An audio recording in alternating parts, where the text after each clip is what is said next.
Hello friends, आप सभी का स्वागत है मेरे YouTube channel power plant genius में। फ्रेंड, आज हम एक और स्पेशल टॉपिक लेकर आए हुए हैं। फ्रेंड, आज का जो हमारा टॉपिक है ये सेफ्टी वाल्व के ऊपर बेस्ड है। कई फ्रेंड्स के कमेंट आए हुए थे कि सेफ्टी वाल्व पर भी वीडियो बनाइए। सो आज मैं सेफ्टी वाल्व पर वीडियो बना रहा हूँ। फ्रेंड, आज के वीडियो में जानेंगे सेफ्टी वाल्व का क्या वर्क होता है, सेफ्टी वाल्व कौन कौन से लोकेशन पर लगाए जाते हैं, सेफ्टी वाल्व का असेंबलिंग प्रोसेस क्या होता है, सेफ्टी वाल्व को पूरा डिसमेंटल करने के बाद में किस तरह से इसका असेंबलिंग किया जाता है, इसे भी समझेंगे। सेफ्टी वाल्व के अंदर में होने वाले जो सेटिंग्स होते हैं इन्हें भी समझेंगे कि किस तरह से इनका सेटिंग किया जाता है। सेफ्टी वाल्व के जनरल कंडीशंस को देखेंगे और आईवीआर के अकॉर्डिंग जो सेफ्टी प्रेशर सेटिंग के रूल्स होते हैं इन्हें भी इस वीडियो में कवर करेंगे। साथ ही काफी फ्रेंड ऐसे हैं जिन्हें डाउट होता है कि कौन सा सेफ्टी वाल्व सबसे पहले उठेगा और किस सेफ्टी वाल्व का जो सेटिंग है ये ज्यादा रखा जाता है या किस सेफ्टी वाल्व का सेटिंग कम रखा जाता है। इनका भी डाउट आज क्लियर करेंगे इस वीडियो के थ्रू। तो फ्रेंड, स्टार्ट करते हैं आज का टॉपिक। फ्रेंड, वीडियो को बिना स्किप किए देखिए जिससे कंप्लीट जानकारी आप लोगों को इस वीडियो के माध्यम से मिल सकेगी। फ्रेंड, देखते हैं सेफ्टी वाल्व का क्या वर्क होता है। फ्रेंड, सेफ्टी वाल्व जो सिस्टम के अंदर में जो एक्सेसिव प्रेशर होता है इसे रिलीज करने का काम करता है।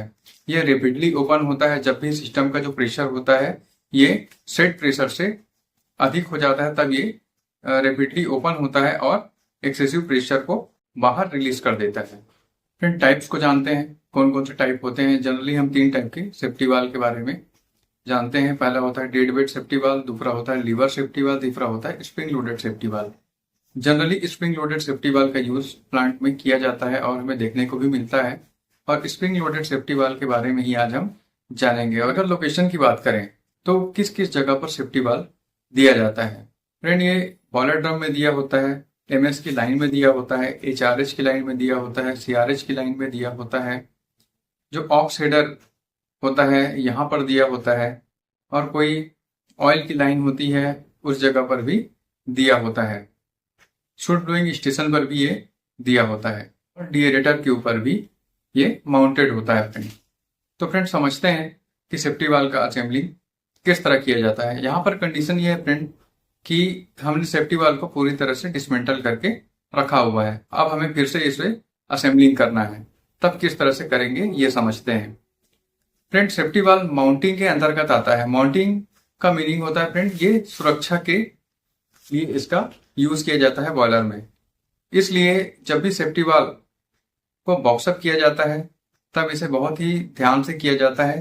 कोई भी चीज छूटना नहीं चाहिए और इसका जो कैलकुलेशन होता है ये भी सावधानी पूर्वक किया जाता है। फ्रेंड, अभी हम असेंबलिंग को समझते हैं, इसके बाद मैं आपको सेटिंग के बारे में भी बताऊंगा। सबसे पहले इसमें जो पार्ट्स लगता है फ्रेंड ये कहलाता है लोअर रिंग। लोअर रिंग कुछ इस तरह का होता है, आप देख सकते हैं फ्रेम में। ये जो सेफ्टी वाल्व का ये नोजल कहलाता है, इस नोजल के पास में इसे हमें लगाना होता है। ये नोजल और लोअर रिंग दोनों का जो हाइट होता है फ्रेंड ये इक्वल करके दोनों को लेवल किया जाता है। अगर हम इसे लेवल नहीं करेंगे तब जब सेफ्टी वाल्व पॉपअप होगा उस कंडीशन पर ये बॉडी को भी डैमेज करेगा, सिमरिंग की प्रॉब्लम आ सकती है। इसलिए फ्रेंड हमें इसे नोजल के इक्वल ही लेवल करना होता है। फ्रेंड, लोअर रिंग को नोजल रिंग भी कहा जाता है क्योंकि ये नोजल के साथ में अटैच्ड होता है और ये थ्रेड के थ्रू इसे हम यहाँ पे इंस्टॉल करते हैं। उसके बाद फ्रेंड इसमें लॉक नट को लगा दिया जाता है। लॉक नट कुछ इस तरह का होता है, अगर हम इस लोअर रिंग में लॉक नट नहीं लगाएंगे तो ये अपने पोजीशन से हट जाएगा, और अगर अपने पोजीशन से हट जाएगा तो सिबरिंग जैसी प्रॉब्लम आ सकती है, फ्लर्टिंग हो सकता है।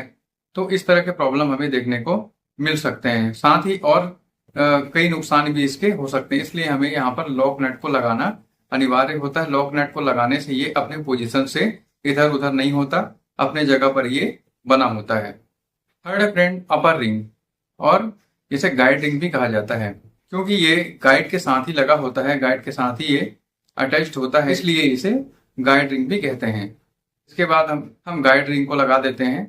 गाइड रिंग और लोअर रिंग ये दोनों का प्रॉपर एक सेटिंग होता है फ्रेंड, इसे मैं आगे आपको एक्सप्लेन करूंगा। इसका जो वर्क होता है फ्रेंड ये ब्लो डाउन को एडजस्ट करने का काम करता है, और जो डिस्क होल्डर होता है इसे अपने जगह पर बनाकर रखने का काम करता है, मतलब इसे गाइड करता है, इसलिए भी इसे गाइड रिंग कहा जाता है। इसमें नेक्स्ट फ्रेंड लॉक पिन। जब हम गाइड रिंग को लगा लेते हैं, इसके बाद इसे प्रॉपर अपने पोजीशन पर बने रहने के लिए यहाँ पर इसे लॉक करना जरूरी होता है, इसलिए हम यहाँ पर लॉक पिन लगाते हैं। आप सेफ्टी वाले में देखेंगे दो आपको लॉक पिन दिखाई दे रहे होंगे, एक लोअर के लिए होता है और एक अपर के लिए होता है। अपर को गाइड रिंग कहा जाता है और लोअर को नोजल रिंग भी कहा जाता है। अब इसमें नेक्स्ट हम देखते हैं friend shaft with disc holder. आप फ्रेम में देखिए फ्रेंड, ये डिस्क होल्डर कहलाता है। ये इसका डिस्क है, इसी के ऊपर हम इस स्पिंडल को होल्ड कराते हैं। होल्डर के ऊपरी भाग में ये कॉलर होता है जो कि पिन के थ्रू यहाँ पर अटैच्ड होता है। पिन के थ्रू इसमें इसे हम सेट कर देते हैं। शाफ्ट और शाफ्ट कॉलर, इनका भी मेजरमेंट किया जाता है और प्रॉपर इसमें एक स्पेसिफिक गैप मेंटेन किया जाता है। इसके बाद इसे लगा दिया जाता है। फ्रेंड ये गैप क्यों मेंटेन किया जाता है इसे भी समझेंगे आगे। इसके बाद नेक्स्ट इसमें बॉडी कवर को लगा दिया जाता है फ्रेंड, क्योंकि ये सारी असेंबलिंग प्रोसेस हमारा लगभग यहाँ पर नीचे का बॉडी के अंदर के भाग का हो चुका है, इसलिए हम यहाँ पर बॉडी कवर को लगा देते हैं। अब इसके बाद में फ्रेंड लोअर वाशर, जिसे बेस प्लेट भी कहते हैं, तो लोअर वाशर को यहाँ पर हम लगा देते हैं। इसके ऊपर में फ्रेंड ये स्प्रिंग लगेगा और स्प्रिंग के ऊपर में टॉप बेस प्लेट, जिसे कि अपर वाशर कहा जाता है, इसे लगाया जाता है। इसके बाद में फ्रेंड ये योक कहलाता है। इस योक को यहाँ पर हम इंस्टॉल करेंगे। इस योक के ऊपर में फ्रेंड ये कंप्रेसर वाशर, जिसे एडजस्टेबल नट भी कहा जाता है, ये लगा होता है। कंप्रेशन स्क्रू लगने के बाद में फ्रेंड यहाँ पर हम चेक नट को लगा देते हैं। चेक नट लगने के बाद में इसके ऊपर में ये पॉपअप बोल्ट कहलाता है, पॉपअप बोल्ट लगा देंगे। पॉपअप बोल्ट लगाने के बाद में यहाँ पर कैप लगा देंगे और लीवर लगा देंगे। किसी किसी सेफ्टी वाल्व में फ्रेंड फोक लीवर भी दिया होता है। यहाँ पर हमारे यहाँ सेफ्टी वाल्व में फोक लीवर नहीं है।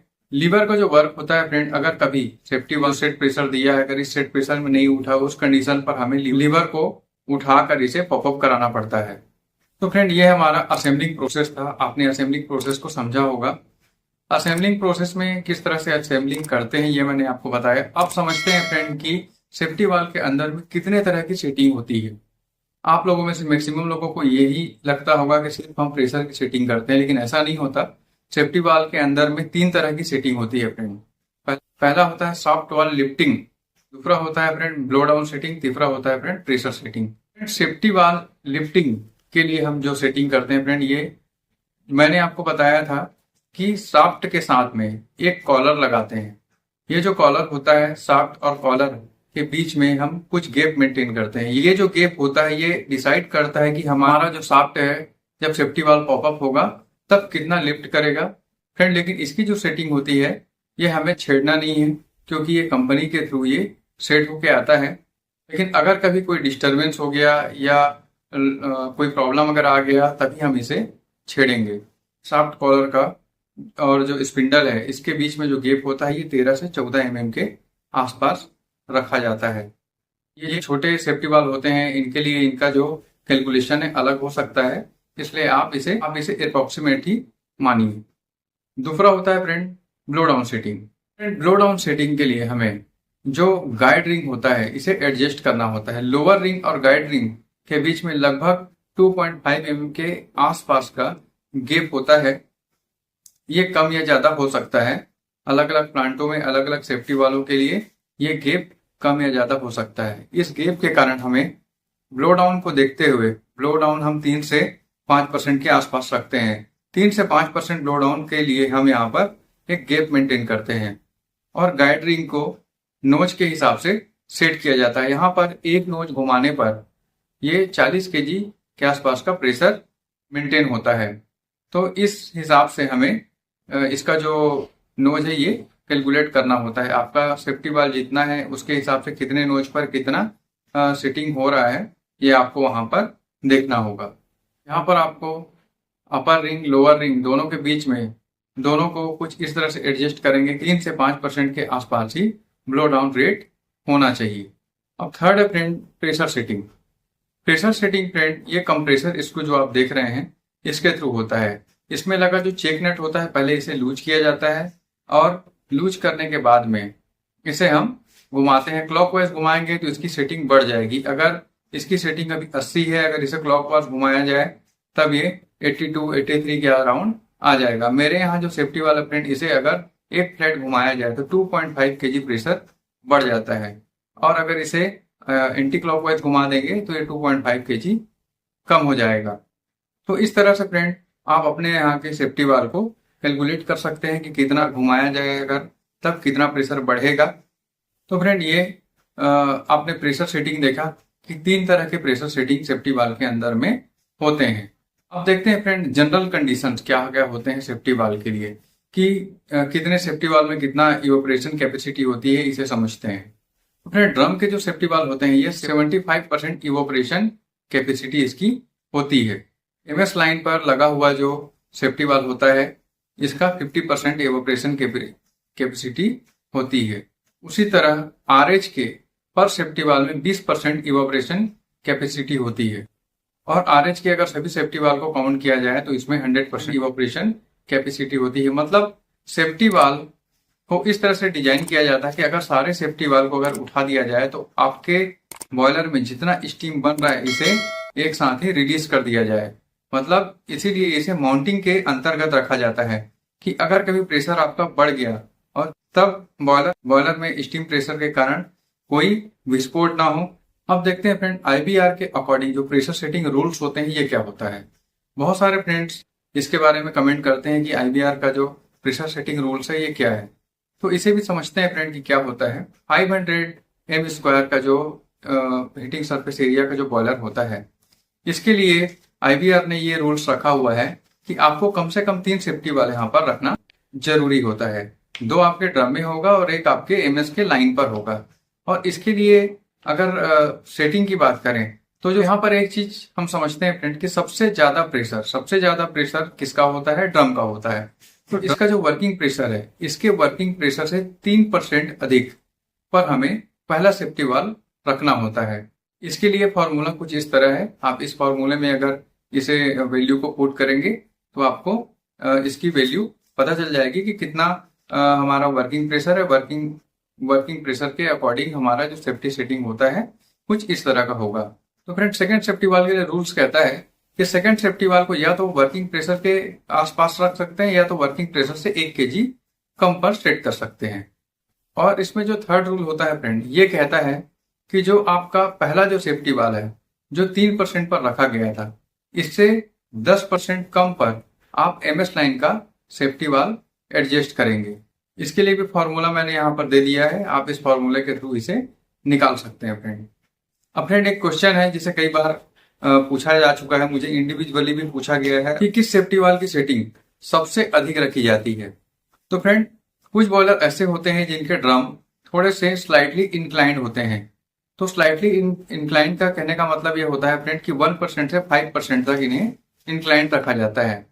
इसका रीजन होता है फ्रेंड कि जो हमारा स्लज होता है जिस साइड भी हम ड्रम को थोड़ा सा इंक्लाइंड रख रहे हैं उस एरिया में स्लज आकर डिपॉजिट हो जाता है। डिपॉजिट होने पर इसका जो दूसरा साइड वाला सेफ्टी वाल्व होता है इसे हम कम सेटिंग पर रखते हैं, क्योंकि अगर ये उठेगा तो इसके जो डिस्क सीट होंगे यहाँ पर ये जो स्लज है ये जाकर नहीं बैठेगा। और जो सेकंड सेफ्टी वाल्व होता है फ्रेंड ये जिस साइड में हमारा स्लाइटली इंक्लाइंड है उस साइड में इसका प्रेशर थोड़ा सा बढ़ा कर रखा जाता है, जिससे कि इसका जो सेफ्टी पॉपअप है वो अदर साइड के सेफ्टी वाल्व से बाद में ही उठना चाहिए। और इसके बाद में हम एमएस लाइन का सेफ्टी वाल्व इससे कम में जो मैंने आपको रूल्स बताया है उसके अकॉर्डिंग रखते हैं। लेकिन फ्रेंड ये तो हो गई जो इंक्लाइंड है ऐसे ड्रम की बात हमने की है। यहाँ पर बॉयलर ड्रम कंप्लीटली हॉरिजॉन्टल है, ऐसे जगह पर जो सेफ्टी सेटिंग होती है ये मैंने जो रूल्स आपको बताए हैं उसी के अकॉर्डिंग होती है, क्योंकि यहाँ पर जो स्लज होता है ये वाला ड्रम में सभी तरफ एक जैसा ही होता है। तो यहाँ पर हम किसी भी सेफ्टी वाल्व को कम या ज्यादा रख सकते हैं, इसके लिए कोई अलग से रूल्स नहीं है। तो उम्मीद है फ्रेंड आप लोगों को वीडियो पसंद आई होगी। अगर अच्छा लगा तो लाइक करें, शेयर करें, सब्सक्राइब करें, अपने फ्रेंड्स के बीच में भी शेयर कर सकते हैं आप। और नेक्स्ट टॉपिक में फिर से मिलते हैं फ्रेंड। लास्ट तक वीडियो देखने के लिए थैंक यू।